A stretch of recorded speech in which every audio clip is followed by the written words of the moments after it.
নমস্কার বন্ধুরা, আমি শ্রাবণী। আমি চলে এসেছি আরও একটি রেসিপি নিয়ে। চলো রেসিপিটি তাহলে একবার দেখে নিই। আজকের রেসিপি পুঁই শাকের চচ্চড়ি। মাছের মাথা বা চিংড়ি মাছ বাদ দিয়ে আজকে আমি শুধু সবজি দিয়েই পুঁই শাকের তরকারিটা বানাবো।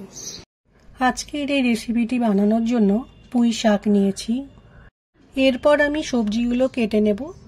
মিষ্টি কুমড়ো, পটল ও বেগুন একটু বড় বড় করে কেটে নিয়েছি। পুঁই ডাঁটাগুলো কেটে নিয়েছি। পুঁই পাতাগুলোকে ভালো করে ধুয়ে পরিষ্কার করে নিয়ে একটু বড় বড় টুকরো করে কেটে নিয়েছি।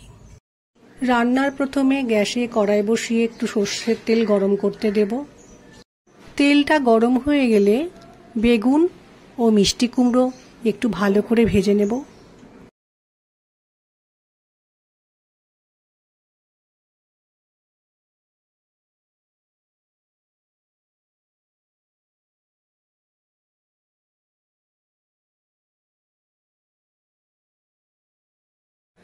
মিষ্টি কুমড়ো ও বেগুনটা আমার ভাজা হয়ে গেছে। এবার একটা পাত্রে তুলে রেখে দেব।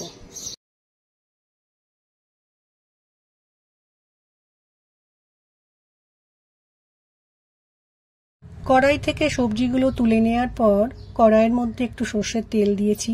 তার মধ্যে একটু পাঁচ ফোড়ন দিয়ে দিলাম, একটা শুকনো লঙ্কা ফোড়ন দিলাম। এবার ফোড়নটাকে ভালো করে ভেজে নিতে হবে।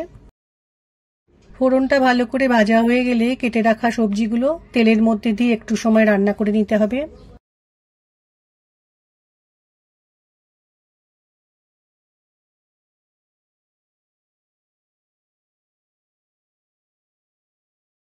কড়াইয়ে সবজিগুলো দেওয়ার পর কিছুটা সময় রান্না করে নিয়েছি। এবার এক এক করে মশলা দেব। প্রথমে দিলাম নুন, এরপরে দিলাম হলুদ গুঁড়ো, এবার একটু আদা বাটা দিয়ে দিলাম, এবার দিলাম শুকনো লঙ্কা গুঁড়ো। এরপর খুব ভালো করে মশলাগুলোকে সবজির সাথে মিশিয়ে নিতে হবে। সবজি যাতে তাড়াতাড়ি সেদ্ধ হয় সেজন্য আমি কড়াইয়ে একটু ঢাকা দিয়ে রান্না করে নেব। কিছুটা সময় পর কড়াই থেকে ঢাকাটা সরিয়ে নিয়েছি।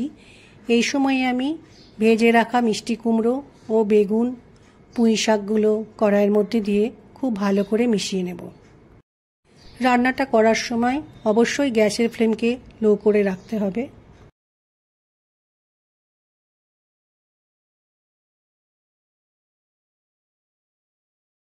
সমস্ত সবজি খুব ভালো করে মিশিয়ে নেওয়ার পর কেটে রাখা টমেটো কড়াইয়ের মধ্যে দিয়ে আবারও ভালো করে মিশিয়ে নিতে হবে। এবার আমি কড়াইয়ে আবার ঢাকা দিয়ে আরেকটু সময় রান্নাটা করে নেব। কিছুটা সময় পর কড়াইয়ে ঢাকাটা সরিয়ে রেখে আবারও একটা খুন্তির সাহায্যে সবজিগুলোকে খুব ভালো করে মিশিয়ে নিতে হবে। গ্যাসের ফ্লেমকে লো করে রেখে আরও মিনিট দুয়েক রান্নাটা করে নেব। রান্নাটা প্রায় হয়ে এসেছে। এই সময় পরিমাণ মতো চিনি ও ভাজা জিরে গুঁড়ো দিয়ে ভালো করে তরকারির সাথে মিশিয়ে নেব। মিনিট দুয়েক আরও রান্নাটা হতে দেব। এই রান্নাটা ভাত বা রুটি সবার সাথেই ভালো লাগে। পুঁই শাকের নিরামিষ চচ্চড়ি রান্নাটা আমার তৈরি হয়ে গেছে।